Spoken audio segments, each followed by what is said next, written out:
அஸ்ஸலாமு அலைக்கும் வரஹ்மத்துல்லாஹி வபரகாத்துஹும். கண்ணியம் நிறைந்த அல்லாஹும் நல்லடியார்களே, பெருமானார் ஸல்லல்லாஹு அலைஹி வஸல்லம் கூறுகிறார், மன் கரஅ குல் ஹுவல்லாஹு அஹத் ஃபகஅன்னமா கரஅ சுலுஸல் குர்ஆன். யாராவது ஒருத்தர் சூரத்துல் இஹ்லாஸ் குல் ஹுவல்லாஹு சூரத்து ஓதியிருந்தால் குர்ஆனில் இருந்து மூன்றில் ஒரு பகுதியை ஓதியவனைப் போன்றுதான் அவனுடைய வெகுமதி, அவனுடைய பதவி, அவனுக்கு கிடைக்கக்கூடிய பிரதிபலம். அருமையானவர்களே, அவ்வளவோ சிறந்த ஒரு சூறாதான் சூரத்துல் இஹ்லாஸ். ஒருமுறை நாயகம் ஸல்லல்லாஹு அலைஹி வஸல்லம் அவர்களுக்கிட்ட மலக்கு ஜிப்ரீல் அலைஹிஸ்ஸலாத்து வஸ்ஸலாம் பேசிக்கிட்டு இருக்கும் பொழுது திடீர்னு தோழர்களாக இருக்கக்கூடிய அபூ தர்ருல் கிஃபாரி ரலியல்லாஹு அன்ஹு வர்றாங்க. அது பார்த்த உடனேயே மலக்கு ஜிப்ரீல் அலைஹிஸ்ஸலாத்து வஸ்ஸலாம் சொன்னாங்க, நாயகமே, ஹாதா அபூதரின் கத் அக்பல்.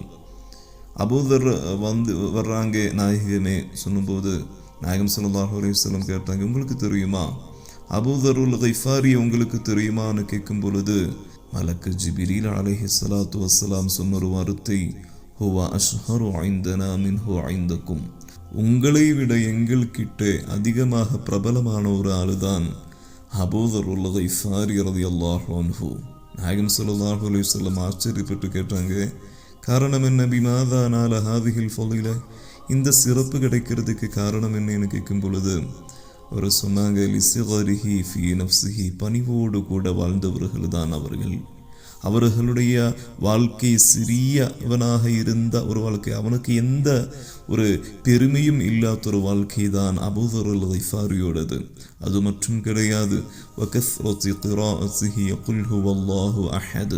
சூரத்துல் இஹ்லாஸ் குல் ஹுவல்லாஹு அஹத் என்ற சூறாவை அதிகமாக அவர்களுடைய வாழ்க்கையில் கொண்டு வந்ததுனால தான் அவர்களுக்கு இவ்வளவோ ஹுவ அஷ்ஹரு இந்தனா மின்ஹு இந்தக்கும் என்ற வார்த்தைக்கு காரணமாக இருக்கிறதுக்கு காரணமே